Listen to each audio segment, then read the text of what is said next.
Donald ট্রাম্পের কাছে তেহরানে সামরিক অভিযানের সবকটি অপশন তুলে ধরেছে মার্কিন সেনাবাহিনী। এখন পর্যন্ত চূড়ান্ত সিদ্ধান্ত নেননি ট্রাম্প, তবে আন্দোলনকারীদের বাঁচাতে হামলার বিকল্প নেই বলেও মনে করছেন তিনি। সাহায্য আসছে, শেষ হতে যাচ্ছে দীর্ঘ দুঃস্বপ্নের রাত। স্বৈরতন্ত্রের বিরুদ্ধে তোমাদের সাহসিকতা আর সংকল্প ডোনাল্ড ট্রাম্পের নজরে এসেছে। আবারও মহান হতে যাচ্ছে ইরান। রিপাবলিকান সিনেটর লিন্ডসে গ্রাহামের এমন পোস্টে এখন উত্তপ্ত মধ্যপ্রাচ্য, কারণ যে কোনো মুহূর্তে ইরানে হামলা করতে যাচ্ছে যুক্তরাষ্ট্র। ইরান সেনাবাহিনীতে ঘোষণা করা হয়েছে রেড লাইন, অন্যদিকে হাই অ্যালার্ট জারি করা হয়েছে ইসরায়েলে। ইতোমধ্যেই মার্কিন পররাষ্ট্রমন্ত্রী মার্কো রুবিওর সঙ্গে ফোন আলাপ করেছে ইসরায়েলি প্রধানমন্ত্রী বেনিয়ামিন নেতানিয়াহু, যদিও ফোন আলাপের বিস্তারিত প্রকাশ করা হয়নি। মার্কিন গোয়েন্দাদের বরাতে অ্যাক্সিওসের প্রতিবেদন বলছে, সরাসরি সামরিক অভিযান ছাড়াও সাইবার অ্যাটাকের পরিকল্পনা রয়েছে। তালিকায় আছে যুক্তরাষ্ট্রের বিমানবাহী রণতরীকে ইরানের পারস্য উপসাগরে প্রেরণের ঘোষণা ও তেহরানের সরকারি গুরুত্বপূর্ণ স্থাপনায় হামলা।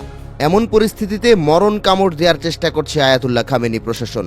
দেশটির পার্লামেন্ট স্পিকার মোহাম্মদ বাঘের গ্যালিভাফ জানান, ইরানে হামলা চালানো হলে মধ্যপ্রাচ্যে অবস্থিত যুক্তরাষ্ট্রের সবকটি সামরিক ঘাঁটি আইআরজিসির বৈধ টার্গেটে পরিণত হবে, বাদ যাবে না ইসরায়েল। হামলার বিপরীতে পাল্টা হামলা আরও ভয়াবহ হবে বলেও উল্লেখ করেন তিনি। আইডিএফ এর প্রধান লেফটেন্যান্ট জেনারেল ইয়াল জামিরকে পরিস্থিতি পর্যবেক্ষণ করে পরিকল্পনা পেশ করার নির্দেশ দিয়েছেন নেতানিয়াহু। ইরান হিউম্যান রাইটসের তথ্য বলছে, 2 সপ্তাহে আন্দোলনে প্রাণ হারিয়েছেন কমপক্ষে 2 শতাধিক বিক্ষোভকারী।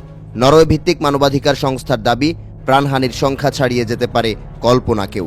একে গণহত্যার সঙ্গেও তুলনা করেছে আইএচআর। এরপরই সাপ্তাহিক মন্ত্রিসভা বৈঠকে যোগ দিয়ে নেতানিয়াহু জানান, তেহরানে খামেনি শাসনের পতন হলে আবারও অংশীদারে পরিণত হবে ইরান ও ইসরায়েল।